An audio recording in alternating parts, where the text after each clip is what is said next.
अस्सलाम वालेकुम क्लास। आज जो हमारा लेक्चर है वो सबसे ज़्यादा इम्पोर्टेंट होने वाला है। और आप क्लास हमारे जो लेक्चर में सबसे ज़्यादा यूज़ होने वाली चीज़ें होती है जिसकी पहचान हमारे पास नहीं होता। आज वो चीज़ मैंने बतानी है जो मैंने वर्ब में भी बताया था आप लोगों को कि एडवर्ब में भी ये चीज़ें इस्तेमाल हो रही थी और इनमें से ही ये उनका पार्ट बना हुआ था। तो आज जो हमारा जिक्र है वो क्या चीज़ है, infinitive phrase, जिरोन phrase, participle phrase. जो हमारे पास फ्रेज होता है वो क्या होता है, हमारे पास वर्ड्स ही होते हैं। फ्रेज वर्ड्स और फ्रेज सेम टू एक ही लफ्ज़ है। अब हम इस्तेमाल करते हैं how will be use in the sentence. इसको कैसे इस्तेमाल करेंगे सेंटेंस में, we are use in the sentence, और क्यों हम इसको इस्तेमाल कर रहे हैं सेंटेंस में। ये है क्या चीज़ जो हमारे पास सेंटेंसेस में हम इस्तेमाल करते हैं। इनफाइनेटिव, जिरोन और पार्टिसिपल है क्या चीज़ जो सेंटेंसेस में ये इस्तेमाल करते हैं और मोस्टली ये पेपर में आ ही जाता है, पूछा जाता है कि ये है क्या चीज़, क्यों और क्यों यूज़ हो रहा है। और अक्सर ये एमसीक्यूज़ में आता है। 9-10 के लिए बहुत ही इंपॉर्टेंट है इनफाइनेटिव, जिरोन और पार्टिसिपल। इनफाइनेटिव पे स्टार्ट करते हैं। हमारे पास इनफाइनेटिव फ्रेज क्या है। इनफाइनेटिव फ्रेज डेफिनेशन देखे, and the infinitive phrase consist of the infinitive to plus simple form of the verb. क्या है, to plus simple form of the verb. जो हमारे पास क्या करता है, सिंपल और यानी ऑनली सिंगुलर फॉर्म आप कहे या वर्ब की first form of the verb कहे तो ये वो लेते हैं, इसके अलावा ये और कुछ नहीं लेता। And modified the other words, और दूसरे वर्ड्स को मॉडिफाई करता है, अपने आप से क्या करता है, दूसरे वर्ड्स को मॉडिफाई करता है। एसोसिएटेड टू द इनफाइनेटिव, इसी लिहाज से हम इसे क्या कहते हैं, इनफाइनेटिव कहते हैं। इनफाइनेटिव हमारे पास क्या होता है, टू प्लस सिंपल, यानी सिंपल के ये मतलब है कि first form of the verb लिया जाए और उसके साथ हम लगाए टू हम लगाए और साथ में हमारे पास first form of the verb हो, तो इसे हम क्या कहेंगे, ये हमारे पास इनफाइनेटिव है। और इनफाइनेटिव का डिफिनेशन यही था, infinitive always the function is on the adjective in adverb.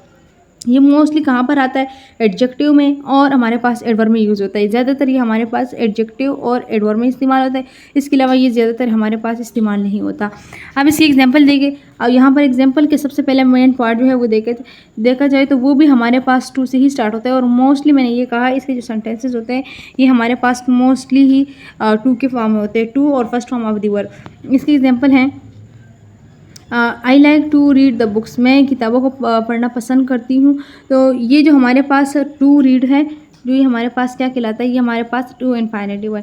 और टू अन जो हमारे पास है ये क्या है, ये इनफाइनेटिव है। ही शॉर्टेड टू इन्फॉर्म क्या है, यानी वो सेंटेंस जिसमें हमारे पास वर्ब की फॉर्म हो, साथ में first form of the verb हो और सेंटेंसेस में पहले ही इस्तेमाल टू का फॉर्म आ जाए, तो ये हमारे पास इनफाइनेटिव है। और इनफाइनेटिव का पहचान मोस्टली इन्हीं से होता है कि ये हमारे पास क्या होता है कि ये हमारे पास first form of the verb होता है और साथ में हमारे पास टू का लेता है। अगर टू होगा तो ये सेंटेंसेस हमारे पास चलेगी। ये टू हमारे पास इंपॉर्टेंट है इनफाइनेटिव के लिए, अगर ये नहीं है तो ये हमारे पास इनफाइनेटिव नहीं है। इसके बाद जो हमारे पास है वो है जिरोन फ्रेज क्या होते हैं। फ्रेज मैंने आप लोग को समझा दिया कि फ्रेज हमारे पास वर्ड्स होते हैं, वर्ड्स को ही दूसरा नाम फ्रेज दिया हुआ है। तो जिरोन फ्रेज कंसिस्ट ऑफ द जिरोन। अब जो हमारे पास जिरोन है वो जिरोन को ही कंसिस्ट कर रहा है। सबसे पहले क्या होना चाहिए जिरोन में हमारे पास सबसे पहला होना चाहिए वर्ब आईएनजी फॉर्म। अगर ING form fourth form of the verb इसे कहा जाता है, जो हमारे पास सेंटेंस में अगर मौजूद है तो आपके पास क्या है, ये हमारे पास जिरोन फ्रेज है।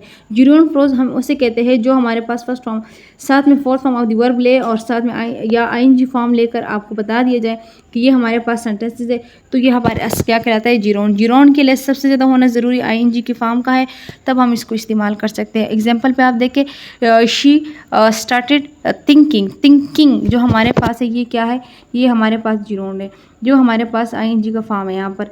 तो हमारे पास जो यहाँ पर हो रहा है आईएनजी का फॉर्म एक ये रहा, और एक हमारे पास है sleeping late at night is not good habit. जो हमारे पास यहाँ स्लीपिंग का जिक्र हो रहा है ये हमारे पास क्या है, ये हमारे पास भी जिरोन है। फिर हमारा राइटिंग ये जो राइटिंग का जिक्र है, writing of the baby work him up, ये जो हमारे पास जिक्र हो रहा है आईएनजी की फॉर्म के साथ वर्ब की फॉर्म आ रही है, तो ये हमारे पास क्या कहलाता है, ये हमारे पास सारे जिरोन फ्रेज है। जिरोन फ्रेज किसे कहते हैं, उसे कहते हैं जहाँ पर हमारे पास आईएनजी का फॉर्म लगा हो तो वो हमारे पास क्या कहलाया जाता है, ये हमारे पास जिरोन है। जिरोन वीपिंग जहाँ से निकला हुआ है। अब हमारे पास आता है पार्टिसिपल फ्रेज क्या है हमारे पास, Participle phrase consist of the present participle, verb ing form, past participle, second, third form of the verb in the case of irregular verb. Irregular मैंने जो है डिटेल में वर्ब के फॉर्म में समझाया हुआ है आप लोगों को, अगर आप फिर से समझना चाहते हैं तो ये वहाँ पर पढ़ा है। अब participle phrase is separated of the comma, क्या होना चाहिए, सबसे पहले इसमें कामा होगा, फिर आईएनजी का फॉर्म अगर मौजूद है तो भी सेंटेंसेस चलेगा, दूसरा सेकंड फॉर्म या third form of the sentence इसमें पाई जा रही है तो भी हमारे पास काम करेगा। इसके अलावा इसके अंदर कामे भी लगे होंगे तो ये हमारे पास सारा क्या होगा, ये हमारे past participle of the phrase है।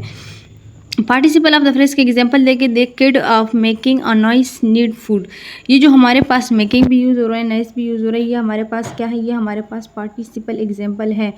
पार्टिसिपल एग्जांपल का जो दूसरा हिस्सा है वो हमारे पास है यहाँ पर I received a letter mentioning about my exam, ये मैंशनिंग आईएनजी का फॉर्म लिया हुआ है, रिसीव्ड किसका फॉर्म लिया हुआ है, वर्ब की सेकंड और थर्ड फॉर्म में आता है, अबाउट माई एग्ज़ाम और एग्ज़ाम के बारे में जिक्र है, कामा भी आपको यही महसूस होगा, ये देखो ये कामा हमारे पास है, तो ये हमारे पास क्या है, ये पार्टिसिपल फ्रेज है।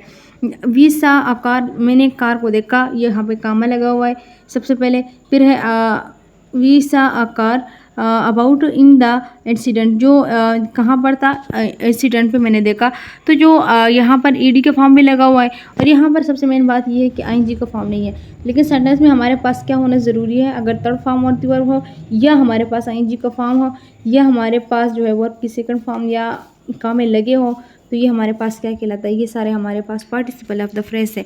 यही हमारे पास आज का लेक्चर था जो कि इन 3 पॉइंट्स के ऊपर था। अगर आपको लेक्चर समझ आ रहा है तो काइंडली अपने फ्रेंड के साथ शेयर करते जाए।